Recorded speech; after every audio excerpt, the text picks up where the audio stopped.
So, armed robots, some of which are now in use or may soon join the armed forces of many nations.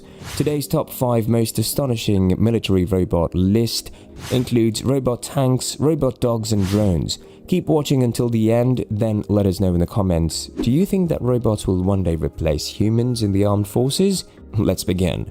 An armaments firm in Daejeon, South Korea, created a gun target that can recognize, track and shoot targets without human intervention. Who will train robot soldiers? A machine gun turret idles on a green hill overlooking the central South Korean city of Daejeon's tree-lined perimeter. It's white, plump and wipeable. One shoulder has a belt of .5 caliber rounds that can stop a truck. An Ethernet connection runs from the gun's base and across the neat grass to a little gazebo tent, which in the Korean afternoon heat might contain cucumber sandwiches and tea. Automated weapons and drones have been developed for 15 years. The US military utilizes semi-autonomous bomb disposal and surveillance robots. Robotic vehicles replaced 1/3 of military ground vehicles and deep strike aircraft in 2000 by US Congress. 6 years later, hundreds of PackBot tactical mobile robots were used in Iraq and Afghanistan to unlock doors in urban battle, lay optical fiber, disarm bombs and do other dangerous tasks. Self-restraint. The New York Times claimed in 2005 that the Pentagon planned to replace soldiers with robots. It's obvious. Combat robots save soldiers, sailors and pilots. Who would send their children to battle if a robot could do it? While technologies like the Super Aegis 2 can kill autonomously, no fully autonomous gun-carrying robots have been employed in active service. Dudam and Samsung have created a now defunct automated turret, tested the Super Aegis 2 near the DMZ. This weapon belongs in the DMZ. Since 1953, hundreds of soldiers on both sides have defended the DMZ, which separates the two Koreas.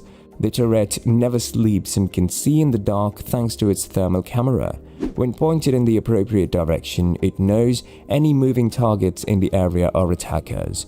However, placing the machine where friend and foe may mix complicates matters.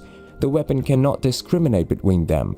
Once a weapon can distinguish friend from foe and fire automatically, it's easy to automate.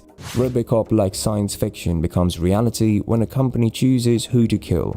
According to German philosopher Thomas Metzinger, the potential of growing misery in the world is so morally reprehensible that we should stop constructing AI robots now.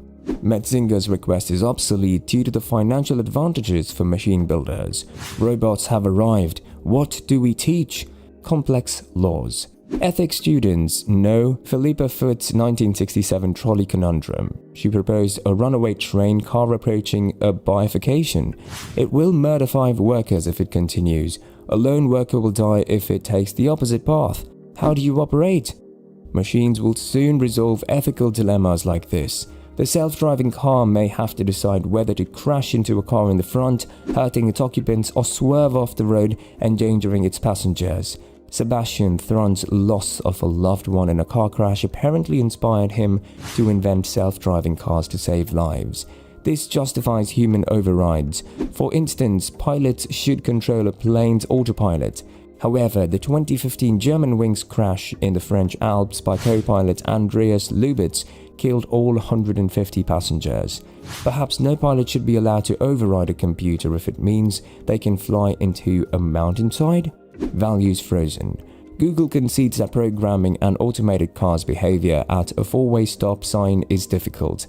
In this kind of scenario, it's a matter of being attuned to local customs rather than obeying the highway code, which no people follow strictly.